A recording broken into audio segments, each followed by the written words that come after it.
This is episode 6 of Persistence in Prayer. What is Catholic coaching? Today I am joined by special guest Catherine Johnson. Have you struggled with adjusting to the different seasons of prayer and parenting? Have you ever wondered if Catholic coaching might be for you? Catherine shares how she has learned to adjust her prayer during the various seasons of life and how both Catholic coaching and spiritual direction have played an integral role in deepening her intimacy with the Lord and bringing her an overall sense of peace. Before we jump into the recording with Catherine, I just want to say welcome to anyone new. My name is Kylie, and I am a mom, a wife, an educator, and an entrepreneur. I'm a professionally trained Catholic mindset coach with a mission to help overwhelmed Catholics find peace and purpose in the chaos so they can become saints. Having a deep and meaningful prayer life is not exclusive to those in a religious life. You are called to holiness too. You will notice that there are some technical issues in the recording this week, but I promise you it is worth sticking around. Catherine is excellent, and fortunately, her audio piece sounds awesome. It's mine that's not so great. She really is worth listening to. And so with that, let's jump in. Hello, everyone, and welcome back to another episode of Persistence in Prayer. I am so blessed to be joined by Catherine Johnson this week. Catherine is a wife of 8 years and a mother to 3 young children. She has a bachelor's in math and computer science, an MBA, and worked in IT as a project manager, systems analyst in a global high-tech company for 5 years before starting a family and staying at home with her children. She spent the last 6 years working from home part-time as a bookkeeper and is excited to. Hello and welcome. Before we jump in today, I just want to say welcome to anyone new. My name is Kylie, and I am a mom, a wife, an educator, and an entrepreneur. I'm a professionally trained Catholic mindset coach with a mission to help overwhelmed Catholics find peace and purpose in the chaos so that they can become saints. Having a deep and meaningful prayer life is not exclusive to those in religious life. You are called to holiness too. You will notice in this episode that there were some technical issues in recording, but I promise you it is so worth sticking around. Catherine is excellent. Her audio sounds awesome, and she really is worth listening to. So with that, let's jump in.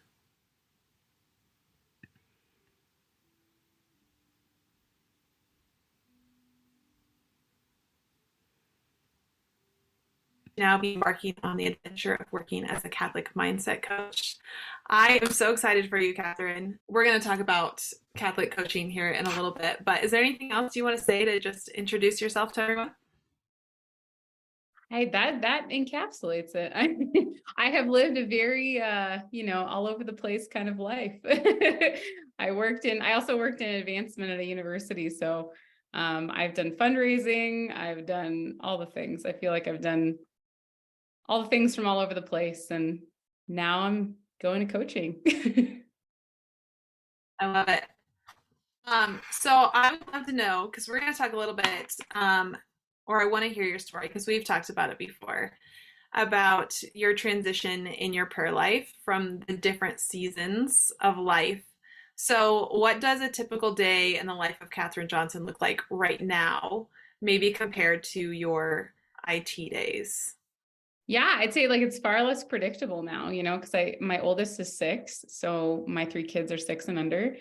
And when you're working and you don't have kids at home, when you're waking up, when you're getting in the car, when you're getting to work, that you're gonna hopefully have a good night's sleep the whole time overnight. And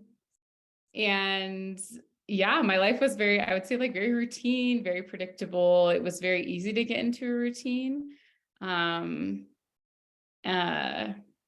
even being a newlywed, like it was still at the time, or before I was married, I was still working at that same high tech company. And I feel like it was just like my time was my own and I could, do with it what I will. I would spend a lot of time in prayer before I got married. I would, go to daily mass almost every day, pray liturgy the hours, do a holy hour, and I could do that because my time was my own. And now with 3 small kids and a house and a husband, it's very different. I don't know how much sleep I'm going to get at night, depending on if the kid's sick or if, someone just didn't sleep well.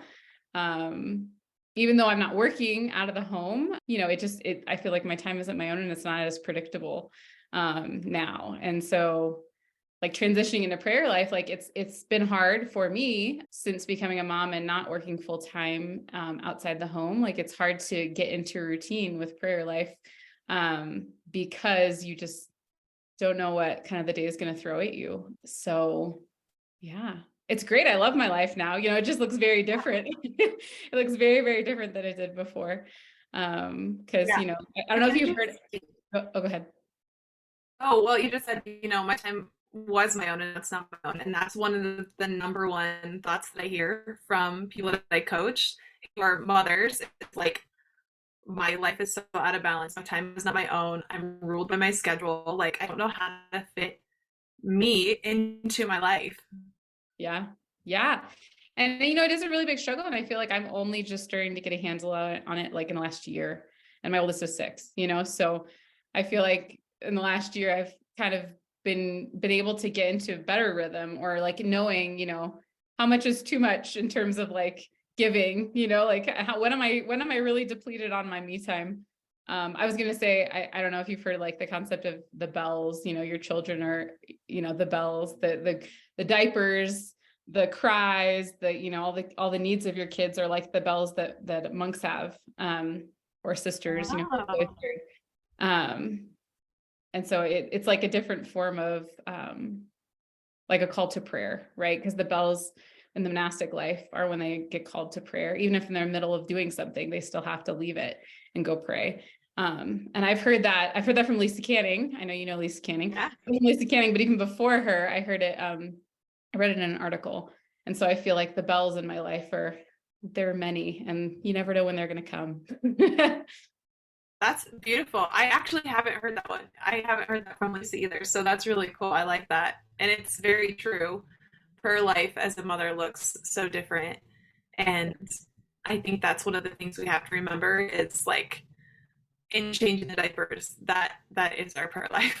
Like Yeah. that is our offering. And I think I talked about that in one of my first podcast episodes too. It was like I was scrubbing the toilet bowl for my husband because he was sick and kids and everything else, and it's like this is my prayer right now.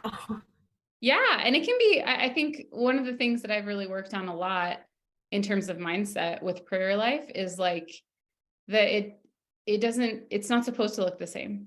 When I was single, my prayer life did look different, and like intimacy with the Lord, it's like the goal is still intimacy with the Lord, but the way that you get there might be different, and my personality, like I love solitude and quiet. And again, obviously you don't get that very much with 3 little kids.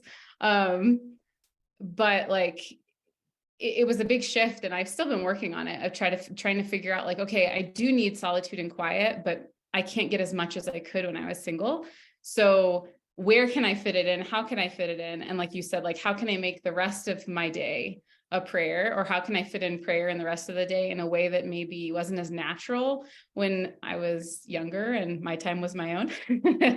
So how do I fit it in now, but still recognizing that I have a need for the silence, so I still, I try pretty consistently to get to a holy hour once a week, because that is, like that regeneration time that I need. I try to have silent prayer during like once a day, but it's, sometimes I get it, sometimes I don't, but kind of my reset time is very much like that holy hour at the end of the week or the beginning of the week, to make sure that like that part of my prayer life is fed.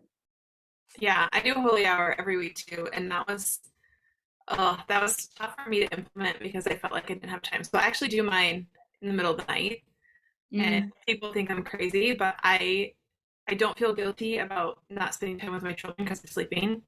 I don't have to feel guilty about it. And yeah, sometimes I'm tired, but I'm like so filled with grace the day after that it's totally worth it for me. I don't think I could go back to not having that holy hour every week just because I thoroughly enjoy it. And I know it's not going to be interrupted. If you go to a holy hour in the middle of the day, like there's other people in there, there's still movement in and out, but no one else is coming in at 3 a.m. Yeah, I am there by myself. I haven't been brave enough to do 3 a.m. I haven't gotten there yet. I still do mine during the day, but yeah, no, yes, yeah, it is very peaceful. With my work schedule, it is impossible at this season of life.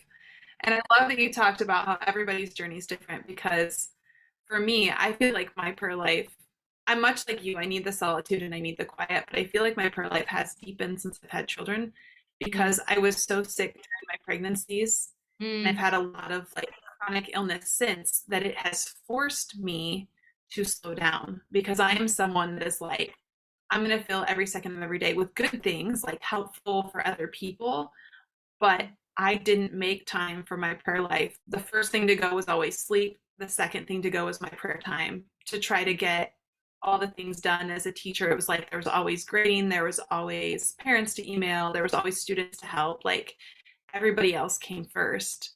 yeah. And it Yeah. took me a long time to realize that my soul has to come before everybody else because if my soul is not on the right trajectory, then I am not helping all those other people in the way that, the Lord is asking me to serve them. Yeah. You have to go first, and it's like if it's the backbone of your life, like prayer is the backbone, the bedrock of your life. And you're just going to fall apart if, you're just going to be drained, because I've been there too. I've been there Mhm. where, like, just like you said, like I've just worked myself and gave to a fault, and I too don't have easy pregnancies. At least the first half in particular, I'm just very, very sick and very, very tired, but also in those moments to like, I think what I've learned also, is like to give yourself grace, in your prayer life where like know when to push yourself, but know when to give yourself grace, like I said, like when I first had my first baby, she was a hard baby. She just cried a lot and wouldn't take a bottle. So she's just with me all the time and she would cry all the time. So I didn't want to take her into the adoration chapel, with the screaming baby. Um, but it was like a huge transition of like how do I go from this, like I'm able to go to daily mass all the time and not worry about a screaming baby with me, and take the time in the chapel and take the time every day, and then have that shift of just like recognizing that there are certain limitations now that I have on me, again with regards to like I don't want to take a screaming baby into an adoration chapel, you know and giving myself the grace of like, okay, the Lord called me to this life. He gave me this child. And that means that for a season, maybe I can't go, and or maybe maybe I figure out how to, and I just let her scream with dad for an hour, one or the other. Which I did too. Sometimes she did that. Uh, Sometimes my heart couldn't take it up a bunch, but just giving yourself the grace to know that like a prayer life can be dynamic. It needs to be, because our relationship with the Lord isn't stagnant and it's dynamic. And so that, that means that our prayer life needs to be dynamic too, and to ebb and flow with the different seasons. Amen. Yeah. So one of the things you mentioned earlier, you said that this past year has kind of been a shift in your prayer life. Is that because your kids have gotten older, or what do you think has caused that shift? There's been a few things. I think some of it's my kids are older, some of it's, I'm a mom 3 times over now. So I kind of know how to like, I know the kind of developmental stages. I know, oh, this clinginess isn't going to last forever, or, oh, they're going to survive with a babysitter. With my first, she like never went to a babysitter because she was a hard baby. And also I don't know, I was just, I was a little bit more of a worried mom. So I think I've just relaxed a lot is one of the things. Like I said, I've given myself that grace more. Um, and like I think I've asked the Lord more, like what he wants my prayer life to look like with him, rather than just me dictating like, um, it has to look this way. I have to be going to daily mass. I have to be having a holy hour once a week. I have to be having 45 minutes of silent prayer a day. Um, and just kind of trying to discern with him, like what and when. I would also say like for sure coaching has been a part of it. And I don't want to sound like I have it all figured out and it's perfect, because it's really not. Mhm.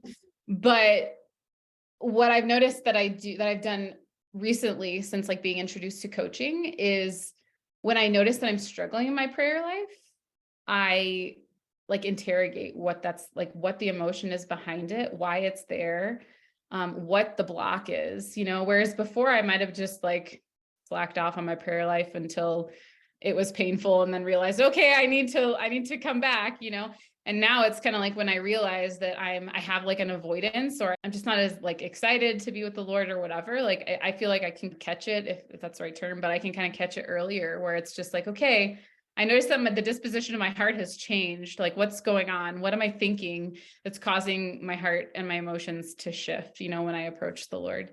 And most of the time, it always comes down to like some lie that I have in my mind about who God is, or some like, super high standard that I have of myself. And that creeps into, expectations of my prayer life and what it should look like. Or, it creates this image of who I think God is when I'm praying. Like I just recently, I had I realized that the thought I was having about my prayer is, I don't know if God values my time, or like, I don't think God values my time. And that's why I was avoiding prayer, because it was almost, but the image that I had in my mind related to that thought was, we all do this, but like when you're busy with something and your kid comes up and just wants to talk to you, and you're like, right? And we're all guilty of this, we're not giving them our full attention, and we're just kind of appeasing them because we want them to know we're listening, but we're really busy doing something else. And I realized that I had that image of God in my mind, and I felt like not valued, And so when I recognized that I had that image, I was like, wow, like that's absolutely a lie. Like it's absolutely a lie from the devil, because that's not the way the Lord works. And, he isn't finite like I am as a human, So anyway, it's just an example of like, I feel like coaching and the skills that I have to self-coach now, have enabled me to kind of catch the laziness that I have in my prayer life earlier, and help me to get to the root of it so that I can, overcome it, work through it, ask the Lord to transform it sooner. Yeah, absolutely. I can relate to a lot of that, like the lifetime manual. I remember when I first was introduced to coaching, they're like, "Oh, do you have a manual for like how you think your day should go?" Oh yeah, not just my prayer life, but everything. Yes. I like to think that I'm a go with the flow type of person. Like I'm a teacher. I have to be adaptable. I adapt all the time. But when it comes to my personal day, or like I plan something and all of a sudden it's like, oh, your kid's sick and this is supposed to be your day to work on your fun stuff. Yes. It's like, oh, now I'm angry and I'm frustrated. And the same happens in my prayer routines too. Yeah. I know we were on vacation and I get up at 4:30 every day, and that's my mental prayer time in the morning. And again, that has shifted with the seasons. So this is like, since I'm not coaching volleyball anymore, I've just made this a priority that every day I'm going to do this. And on vacation, there was one day I overslept, and I just remember feeling so guilty. And I had to coach myself through that, like, okay, this is ridiculous. Yeah. The Lord is not upset with you that you slept in, and it ended up taking us, several more hours to get back home than we thought we would. We spent, extra hours on the plane and all these things. It was like, maybe the Lord knew this is the day that you're going to have. You need that extra sleep, and it was okay. Yeah. So, yeah, I Yeah. think. I'm up there keeping score, right? Yeah, Like, absolutely. I'm the one that has the checklist of like, okay, I've had like a streak of 10 days, right? Or whatever. Like he's not up there checking the, He's like, oh my gosh, I'm so happy to see you. Like, yeah. thank you for spending time with me.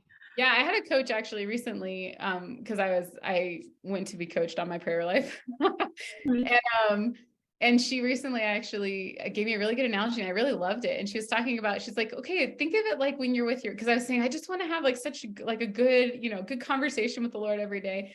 And she said, well, you're a mom of little kids, and think about you and your husband. Like, do you guys have really great, deep conversations every day? And I was like, no. She's like, but you have like check-ins, right? Like you just kind of check in with each other, right? And I said, yeah. And she said, but you like make sure probably, somewhat regular that you have the deeper check-ins, the date night, even if it's just, a extended conversation without the kids when they go to bed. I said, oh yeah, we for sure do that. And she said, well, like, could that be like an analogy to your relationship with the Lord, right? Where you're like, have these check-ins, and then you have the deeper times with him.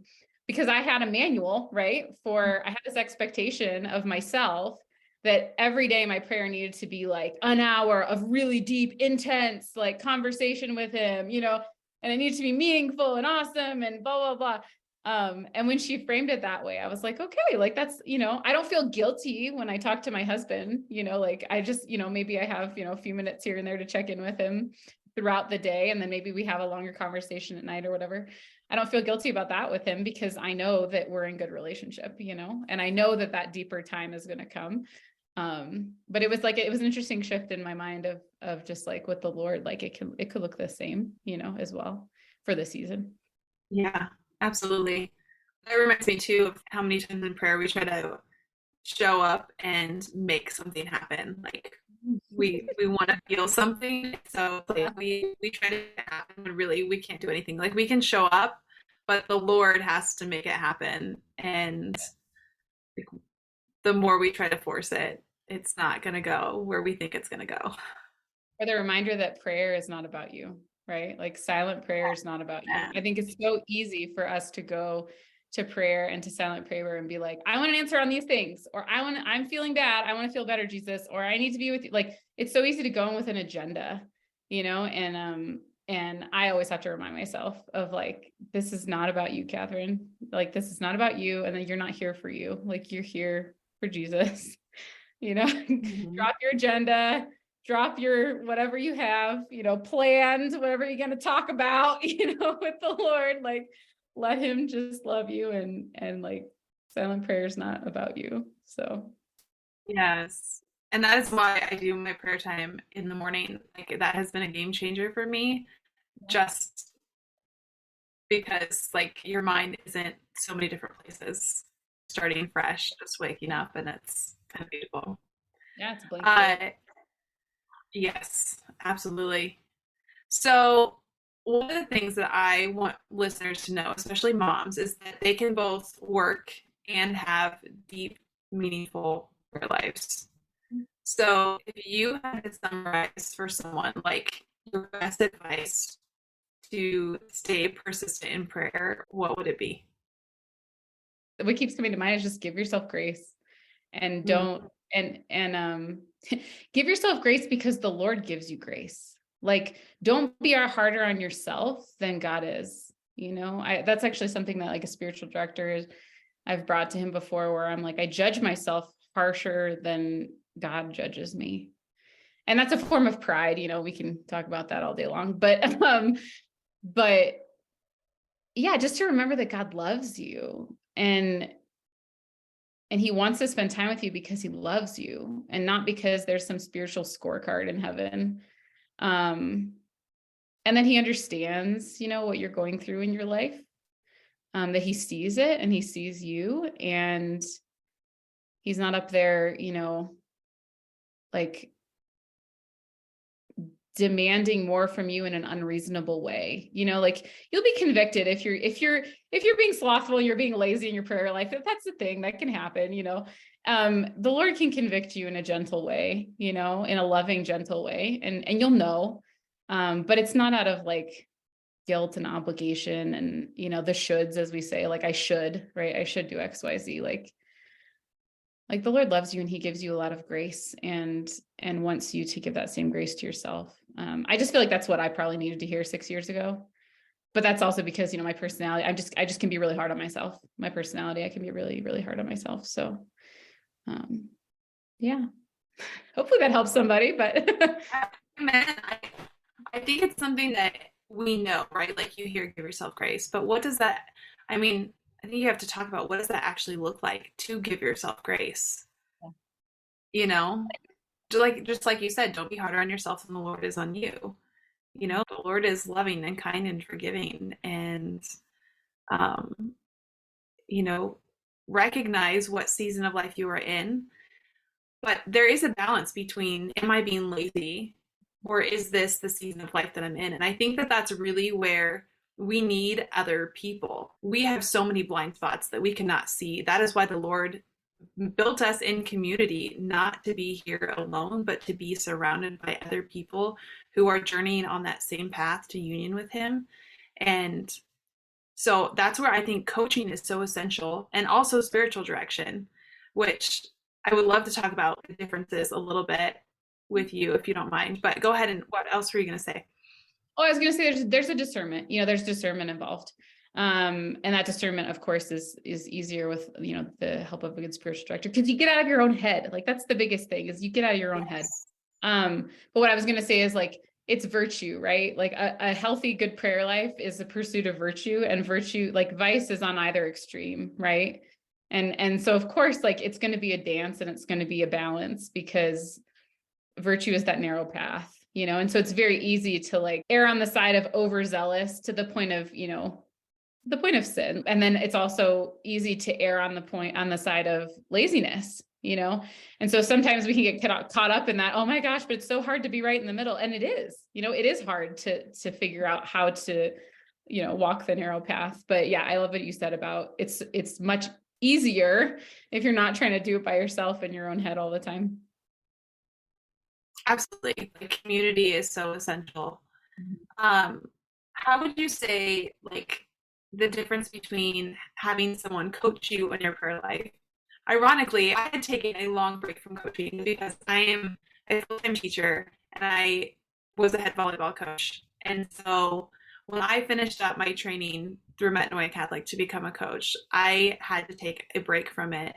I utilized a lot of the tools and things in my job, but I wasn't coaching one-on-one. And when I jumped back into it and I coached at Metanoia Catholic's Academy, you were one of the first people that I coached. Oh, really? Yes. So I had taken this long break and I was like, okay, I miss it. I want to get back into it. I know that this is the path that the Lord is calling me to. I, had spent a lot of time in discernment. I had gone on a silent retreat and I just knew this is it. The Lord is calling you to this. It's time to leave, set teaching aside, because this is the path that I want you to travel on. And when I got on my call, you were one of the first people I coached. It's so funny. That is really funny. And then we figured out, do you remember when we were talking, we figured out that another time when I came to get coached on my prayer life, it was supposed to be you, but because of the trip you were on, it wasn't you. Yes. Yes. And it's ironic too, because we just have so many things in common. And this is like those connections where when you're in a good community, the Lord brings you the people that you need. Like the fact that we're both math majors, I think is ironic. Because how many are there, right? Like how many people that were in a math profession now want to be coaches? Like, I don't know, maybe there's more than I think, but I feel like that's kind of uncommon. Yes. So, yeah, no, that's awesome. That's really funny. I didn't realize that. And what's funny is when you coached me on, like, what I brought to coaching was about becoming a coach. And then the second time that you're supposed to coach me that ended up not being you was on my prayer life. Yes. Just funny. Yeah. Perfect. And now you are going to be a coach. Yes. On my way. I'm coaching some people for free. Because I just finished up like the beginnings of Metanoia's training, but yeah, I'm in the certification program and I will be a full-fledged coach in October. So I'm excited for that. And I'm actually going to go through certification with you. So I have done Purgative Way, which was Metanoia's first training, and now they've extended it to certification, which they did not have when I was trained. So I'm going to go back through it again, because I think that, number one, the community is incredible, but as coaches, you have to constantly put yourself out there and be vulnerable to learning and growing and getting coached yourself, which is so huge. How would you describe coaching versus spiritual direction? What's the difference? Because you've had both, like you have both. Yeah. I get coached and I have a spiritual director. I meet with him once a month, roughly runs once a month. I think coaching is very action oriented. So both, I would say, like both in both, it's very important to pay attention to the Lord and how the Lord is speaking. That's kind of just our life in general, right? It's important to listen to the Lord and what he's asking you to do. But I would say with coaching and what I've experienced with coaching is it's very action oriented, very like, okay, we have a goal that we're going towards and we have some sort of obstacle to that goal. How are we, like, what do we do to remove the obstacle? So like I mentioned with my prayer life, like I realized that there was this thought that I had that God didn't value my time. And then that associated with that was this image. And so with coaching, it's like correcting that, bringing that thought and that image through reason, and then asking the Lord into that while you're bringing it through reason and asking him to give you, the insight, inspiration, the words, whatever he wants to speak to you in that moment. Right. So you can identify like what's coming from the Lord and what's not coming from the Lord. So my experience has been very like action oriented, getting over an obstacle, headed towards a goal, whereas spiritual direction has been more like slow down, Catherine. It's more focused on how to slow down and how to rest and how to like recognize the Lord in the rest, and more on how to receive from him. Whereas coaching is like how to do, like what do you do, right? What are you doing actively? Even if it's not, even if it's just all you're doing is thinking, right? The doing can be thinking. But where spiritual direction has been like learning how to rest in the Lord, how to rest, in prayer, how to recognize the movements of God in prayer. And there is some overlap, I mean, we've talked about that. We're like, of course there's overlap because the Lord's involved in both and we're integrated human beings, so our minds, our souls, all of that is, our bodies are all integrated. So there's going to be some overlap, but that's what I would say is I also feel like coaching is more like in my, and this is maybe a bad word to use, but like in my control, meaning like I'm looking for the thought. I'm asking the Lord to show me what the thought is to work on. I'm kind of initiating in coaching, whereas I feel like in spiritual direction, it's more like, how is the Lord initiating? That's been my experience. I don't know if you can relate to that, or I know you're going through a spiritual director formation, so you know way more than I do, but Yeah. Well, it is interesting, in the orientation to spiritual direction, kind of the way that they lined it up, I was like, oh my gosh, it fits a lot with coaching, which was not my experience with my spiritual directors. But I do think there are substantial differences. I know there are kind of 4 pillars that they talk about in faith formation. I always forget the 4th one, but there's human, there's spiritual, there's intellectual. I never remember the 4th one, but they are all overlapping, right? Like there's your intellectual, but I think the spiritual life is more that's like heart centered and heart oriented. It needs to be informed by the intellectual.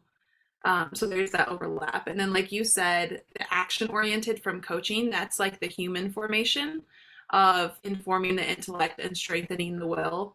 And there are more tangible results. Whereas spiritual direction, like those graces, you can't see them, right? Like the Lord is working, that God is there, but you don't see those results as tangibly as through coaching. It's like, okay, you can visibly see a difference in someone's body language from when you start a session to the end of a session. Like you can see that weight lifted.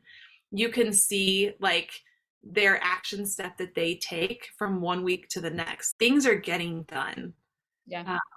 Yeah. And with the Lord, you don't always see that. Everything is on his timing. And so I think that that's kind of the distinguishing difference that I would say.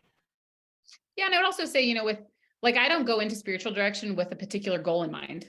Right. I just go into spiritual direction and talk to him about how I've been relating with the Lord lately, what my prayer life's been like, how he and I have been moving together. Whereas with coaching, like I'm always coming in with a goal or with a problem that I'm trying to solve, right? Like I don't go to spiritual direction and I'm like, Father, I have this problem. Like, can you fix it? So I'd say that's also a differentiating factor. There's something else that came to mind and now I don't remember what it was. Oh, that like what I have found though, because with my current spiritual director, I've been with him for about a year and a half. And I found that like, as I've been able to coach myself and I've been coached, I bring far less problems to spiritual direction, meaning like, I don't go to him and like ask him, I can't figure out why I can't pray every day. I can figure that out on my own now, like with coaching. And sometimes I do still bring that, I definitely mention it. If I'm struggling with prayer, I'll mention to him that I'm struggling with prayer.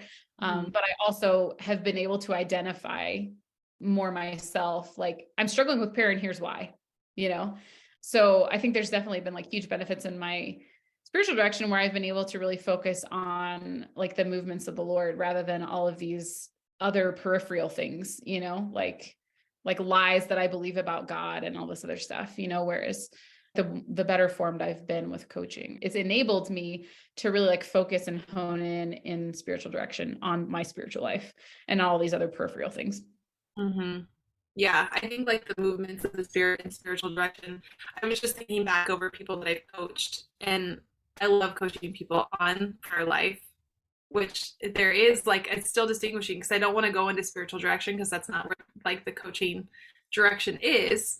But you'll talk about a problem that's coming up, and I had one client, and she realized in her prayer life she was still had her morning routine, she was still getting up, but she had changed this one subtle thing, and when she went back to it, it like transformed everything else that had kind of like gotten her off balance in her life, which I thought was really fascinating.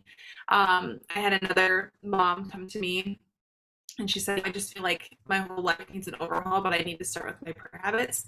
But the root of the coaching was she had this thought that like I should already have this all figured out. I shouldn't need reminders to pray. Like I'm this age and I shouldn't need this. And so it was just all of that stuff of getting stuck in your head, that when you're in all of those thoughts, it's hard to lift your heart to the Lord because you're in your head and not in your heart. So Yeah. I think that coaching has really helped with that. And in my own life, someone asked me, how has coaching changed your prayer life? We talked about manuals. One of the things that it has really opened me up to is that, in my aspiration to be a saint, that I don't have to fit in the box of all the other saints. Like, Mm-hmm. yes, I'm gonna follow, like, we know certain things like Saint Teresa of Avila, Saint John of the Cross. We know that we need prayer, we know that we need reflection, and there are things to implement in our day. But my life as a mom and in my unique journey, my path is not going to look like theirs, and that is okay. Yeah. And God doesn't want it to. I think that's what's even important to like emphasize is like God doesn't want your journey to look like everybody else's. He wants the end goal to be the same. He wants you in heaven, right? He wants you to pursue holiness, but like we have a very creative God, and I don't think I think I think the reason why there are so many people with so much variety in this world is because he loves that variety. And there with a variety of people comes a variety of walks, and everyone's going to have a unique life, but it can be such a huge temptation to want to like or comparison, right? Even to compare ourselves to the saints, and to be like, well, I don't have the stigmata, and I'm not, like Padre Pio, and I'm not, levitating, and I'm not Yes. locating. Like, I guess I'm not good enough. Lord doesn't love us generically. He loves us very individually. And with that, like our walk is going to be very individual and very unique. But that it's because of that, it's so important have people that can mirror things back to you. I think one of the things that you were saying about, having people in your life and also like focusing on your mind, like the coaches that I've had or the times that I've been coached, like Lisa Kading was my coach, like consistently for like 6 months. And other than that, I've just kind of had, like, I've had coaching here and there. But like coaches show you your mind. And like, similarly, my spiritual director, like there have been instances of the Lord's grace that I have been so blind to that he was able to be like, oh, like I see God working here. And I'm like, really? Because I don't, and he's like, well, here, da, da, da, da, da, da. And I'm like, wow, actually, you're really right. Or I had like what seemed like a very insignificant experience. And I told him, I said, I had this little experience. And like, I feel like there was this huge shift in my interior life, but it seemed like such a small, insignificant thing. And I was like talking to him about it, and he recalled like, oh, that reminds me of Saint Therese. Like when Saint Therese had, for those that, are familiar with her, like Christmas, she had a Christmas day, like a shift and it was very small and subtle to everyone else. But to her, it was this, huge shift. And I hadn't even thought of that, and so it was just really beautiful to like have him be able to mirror, things back to me, or to say to me, like, actually, I think that is huge evidence of the Lord's grace, even if it seems small. Or, even for him to be like, oh, look, like I'm looking back on like the notes from when you first started coming, a year and a half ago, and like, look at where you were. Yeah. I think the other thing too, to talk about spiritual direction is like that, those are very long-term relationships usually, because our spiritual life never ends, until we die. Whereas again, with coaching, like we're pursuing a specific goal. And once we reach that goal, like you can continue with a new goal with the same coach, but there's always kind of that goal in mind. Whereas with a spiritual director, it's just kind of this like long journey together. Yeah. And I think with coaching too, like, well, two things. Number one, a good coach holds the space. Just hearing you talk, like a good coach is going to hold the space for you so that you can process and you can see that mirror back of what all of your thoughts are so that you can come to your own conclusions and you learn how to solve your own problems. Because ultimately, no one else can tell you what to do. People can give you advice all day. Nothing makes me more crazy than the 200 long like responses on a Facebook post of someone asking for advice of what to do with their life. I don't know if they really think they're going to get a good answer that they can follow, because all they're going to get is confusion of 200 other people's opinions, when what they really need is someone to help them figure out what's already in here. Yes. And if that is aligned with what the Lord is telling them. So a good coach is going to hold the space. I remember when you coached me, you were very good at holding the space. I remember you being very good at holding the space and being very good at helping me find my own. You were just a very good mirror. And I remember I would say something and then you mirror back to me and I'm like, wow, that sounds ridiculous coming out of your mouth. But like, I know that's what I just said. That's so true. Okay, I remember. The second thing was, as a coach, it's kind of like parenting. Our job is to get you to a point where you are self-sufficient. We're always going to be there if you need to come back to us. We're going to be there to support you. We're going to be there to help hold you accountable. But ultimately, we want to meet with you for as long as you need us until you can do it on your own. Yeah. Like, yeah, you still need those check-ins. I mean, you can probably test this too. Like, I don't need coached as often because I know how to self-coach. That doesn't mean that I don't need coach. I still very much need coach. There are days when I cannot get out of my own head and all the journaling in the world is not helping. I need someone else. Yep. But I don't need them as often. And in those like smaller instances, I'm able to self-coach. Usually mentally, much more like if it's really bad, I got to write it out. I need to do my journal, those kinds of things. But that's the goal of a coach, is to get you to the point where you can manage that mindset and keep forging ahead. And that's what I love about coaching, is that like we're like essentially we're trying to like not have a job, right? Yes. Like, but I kind of like that, because it's like I don't want someone, like I want to help someone help themselves, so that they can be a vibrant, thriving human being on their own. And then of course you need other people always, but like, they feel like confident that they can like tackle things that life throws their way. And okay, maybe something bigger got thrown your way and you need to talk to somebody about it now, but that's one of the things I love most about coaching, I think, is that like just what you said, it's like the teaching others how to self-coach so that they can do that for themselves. Because we can't be with them 24/7, Yeah. Like there's going to be things thrown at you the rest of your life. And the better you are at knowing how to manage your mind, the more you're going to be able to receive the graces that God has for you in all of those instances that get thrown at you, Yeah, absolutely. Okay. So as we wrap up here, you led right into it. My last question was going to be, what has the shift in feeling been from before coaching to after coaching? So one of the things you said was confidence. Yeah, just like you mean in general, or specifically about prayer life, or just in general, like, because I think even though I love coaching people in their prayer life, the things that they bring to me are definitely not always about prayer. There are so many other things that inhabit your prayer life that you have to sort through. You can't just push them off to the side and expect your prayer life to get better. You have to deal with whatever is in front of you at that time. Yeah. So I coached someone the other day on business. It's just, it's what does the Lord have for you to work through right then? Yeah. So your question was, what was the biggest shift? Yeah, like what kind of shifts and feelings do you have in terms of more confidence, more peaceful, better as a mother? I know I feel a lot more calm in my motherhood. I don't get as anxious. Yeah. I think one of the biggest things was I am not a victim to my thoughts. And I'm not a victim to my emotions. Those were two of the big things when I first went through my first coaching experience, because I felt like I had so many thoughts and all these thoughts were coming to my brain and I just couldn't do anything about them. And and they were just wreaking havoc on me. And it was something I had to endure and something that I couldn't, I had no part in, like no agency to change. Mhm.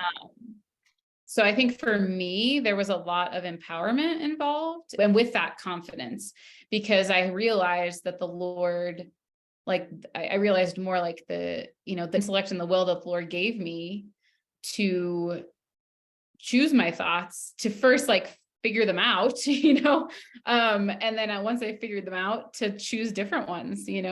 I just felt like I had a lot more, like that the Lord gives us a lot of power in our own lives by his grace. It's not like I'm not trying to make myself more powerful than I am, but like the Lord allows us, right, to have these faculties of intellect and will so that we can, make smart choices and we can think new thoughts. So that was really huge for me. Not feeling like a victim anymore, not feeling like a victim to even a victim to circumstances, because so often we can, especially like in motherhood, right? You can just so often, it's very easy to feel like a victim to your circumstances.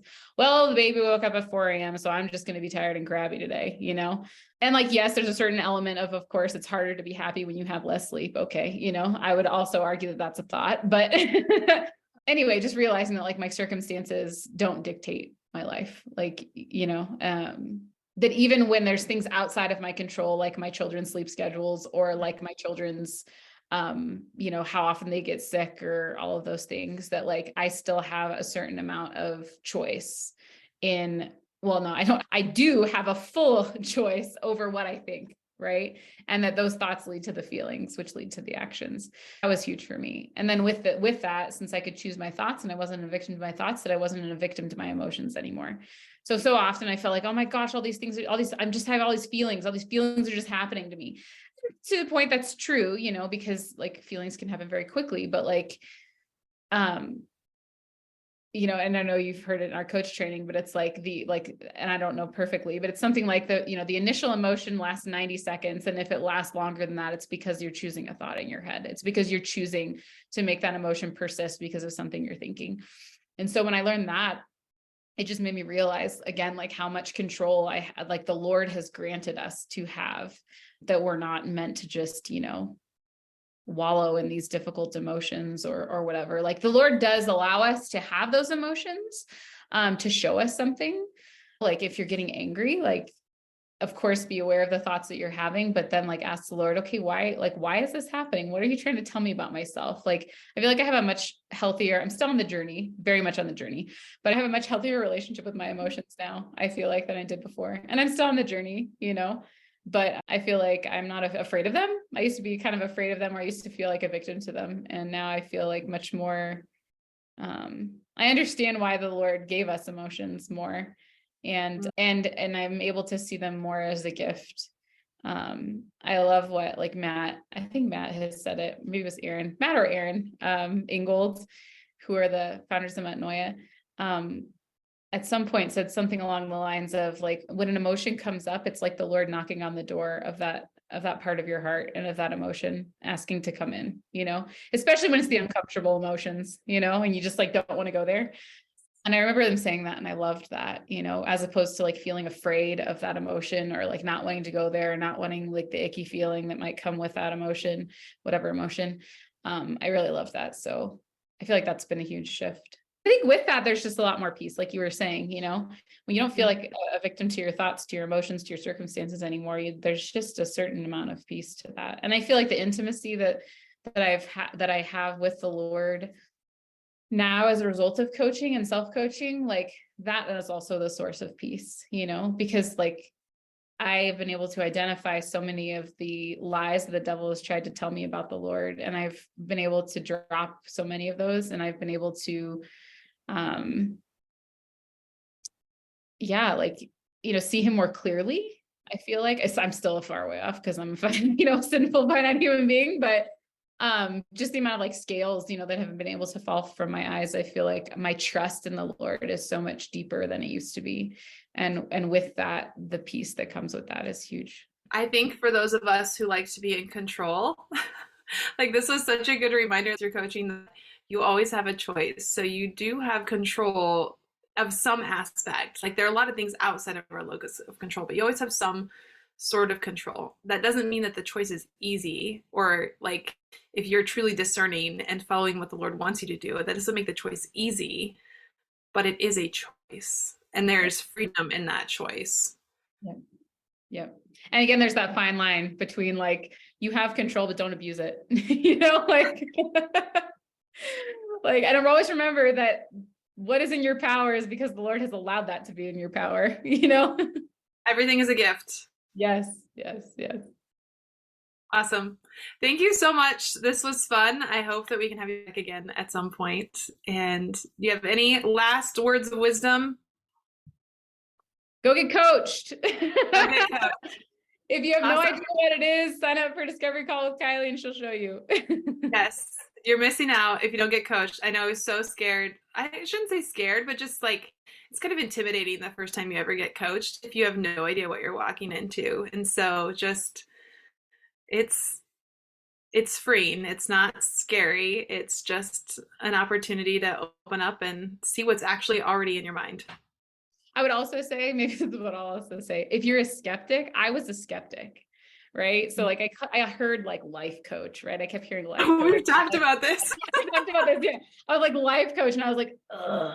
Like, every time I heard life coach, I was like, oh, like what is this new age fluffy, like, what is this stuff? I'm like, I don't like, what do I need you to help me with my problems? That's what I have friends for. Like I can figure my life out, like I have very strong judgments against coaching and what coaching was. And I will say that like the kind of coaching that we do, the very Catholic, Catholic centered mindset coaching is not any of that. Like, it's not like find your inner self and, it'll tell you the truth. So what I would also say maybe to some people that, have heard the term life coach in the secular world, like give Catholic coaching a try because it's different. And the Lord is always the change agent underneath it all. It's changed it's been done a lot of shifts in my own life. So what do you have to lose, Yeah. And don't be like me. Mine was, like you said, I can fix it myself. Like it was pride. I can figure this out. Like, yeah, it's hard, but I can thrive in the hard. I can thrive in the stress, but that's not necessarily healthy. Yeah. And just because you can do it doesn't mean that you should. Yes. Yes. And I remember, I think Lisa said this too, that like you can get there on your own, but a coach is going to help you get there faster. So it's not saying that you can't do it on your own. You absolutely can, but it's probably going to take you longer and it's probably going to be more painful, like, because you're going to be stuck in your own head. So anyway, I love coaching. It's great. You want to get there faster? Come sign up for Discovery Call. Yeah. All right. We'll see ya. Thank you so much for joining us this week on Persistence in Prayer. If you would like to find out more about Catholic coaching, follow along on Instagram at Kylie M. Hein, that's KYLIEMHEIN, and send a DM to book your free discovery call.